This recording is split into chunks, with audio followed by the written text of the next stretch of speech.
ईश्वर को प्रसन्न करने के लिए हम शिवलिंग पर दूध चढ़ाते हैं और एक वे हैं जो खुदा को खुश करने के लिए खून बहाते हैं। हम कहते हैं ब्रह्म एक है, लेकिन उसे हम पुकारते विभिन्न नामों से हैं। और वे भी फरमाते हैं कि अल्लाह एक है, लेकिन बावजूद इसके वे दूसरों को काफ़ी ठहराते हैं।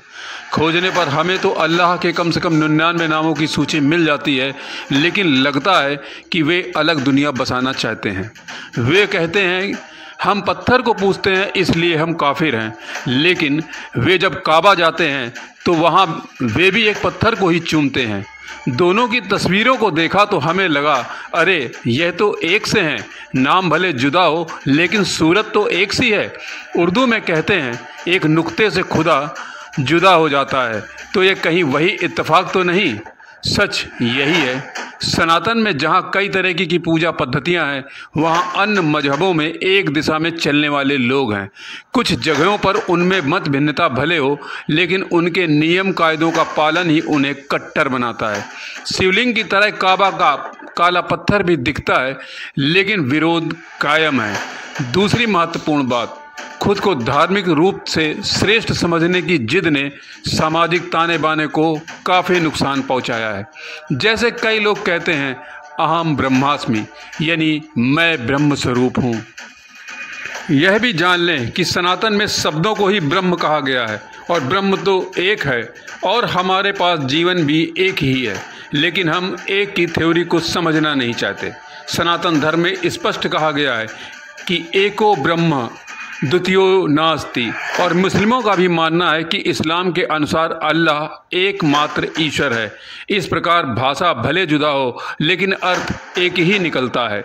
लेकिन शब्दों के खेल निराले हैं, हर कोई अपने अनुसार इनके मतलब गढ़ना चाहता है। जैसे कुछ लोगों का मानना है कि सनातनी पूजा और प्रार्थना दोनों करते हैं, लेकिन मुस्लिम और ईसाई आदि केवल प्रार्थना करते हैं, पूजा नहीं। पूजा आडंबर है क्योंकि उसमें ईश्वर के साकार रूप की कल्पना समाहित है, और प्रार्थना में निराकार सत्ता को याद किया जाता है। पूजा में फूल पत्ती मिष्ठान पानी आदि चढ़ाना गतिविधियां शामिल हैं, लेकिन प्रार्थना में ऐसा नहीं है। हाथ का उपयोग कर सभी अपने अपने तरीकों से ईश्वर की उपासना करते हैं। मंदिरों की मूर्तियों में फूल चढ़ाना और दरगाहों में चादर चढ़ाना समान ही कहा जा सकता है। ये पूजा पद्धतियाँ कही जाती हैं। अब सवाल है कि काबा में मुस्लिमों का काले पत्थर को चूमना, उसकी ओर मुँह करके नमाज पढ़ना, ये पूजा पद्धति का अंग नहीं कहा जा सकता। हदीस में पैगंबर मोहम्मद साहब ने कई नामों से अल्लाह को पुकारा है। हदीस के अनुसार इस्लाम में अल्लाह के कम से कम 99 नाम हैं, जिन्हें अस्माहु अल्लाही अल हुस्ना बोले तो अल्लाह के सुंदर नाम के रूप में जाना जाता है। इसी प्रकार सनातन धर्म में शिव को सत्यम शिवम सुंदरम कहा गया है। हिंदू धर्म में शिवलिंग के पूजन का विधान है। शिव सबसे सरल और सुंदर भी हैं, इसीलिए वेदों में शिव को सर्वोच्च सत्ता कहकर पुकारा गया है। शिव महापुराण समेत अनेक ग्रंथों में शिव पूजा से जुड़े विधान बताए गए हैं।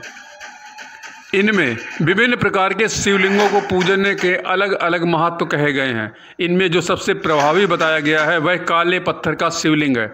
दूसरी ओर जब मुस्लिम काबा पहुंचते हैं तो वे भी एक काले रंग के पत्थर को ही चूमते नजर आते हैं। यह काबा की बाहरी दीवार के पूर्वी कोने में लगा हुआ है। हज के दौरान हाजी काबा की 7 बार परिक्रमा करते हैं और हर चक्कर के बाद वे रुक कर काबा की बाहरी दीवार के कोने में लगे इस पत्थर को चूमते हैं।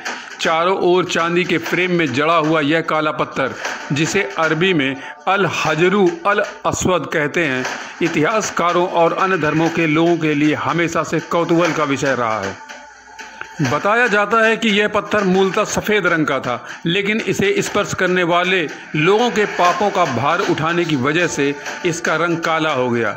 इसी प्रकार की विदंतियाँ और भी हैं और तर्क भी। कोई इसे धूमकेतु का टुकड़ा बताता है तो कोई इसे चांद से टूटकर गिरा टुकड़ा।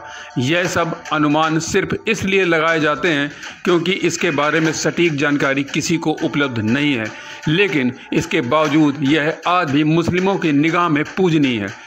अब सवाल उठता है कि इसे क्या मूर्ति पूजा कहा जा सकता है? इस सवाल का जवाब आप सोचें। लेकिन इसी प्रकार कई स्थानों पर शिवलिंग भी चांदी के अर्घ्य से घिरे दिखते हैं। दोनों पत्थरों का रंग काला है और कमोबश इन्हें पवित्र मानकर इनकी आराधना भी की जाती है, लेकिन बावजूद दुनिया को इसमें एका नहीं दिखता।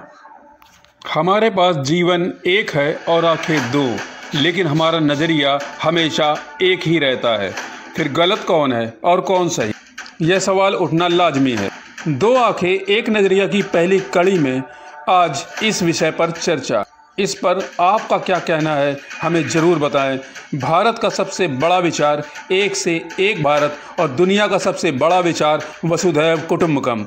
धन्यवाद।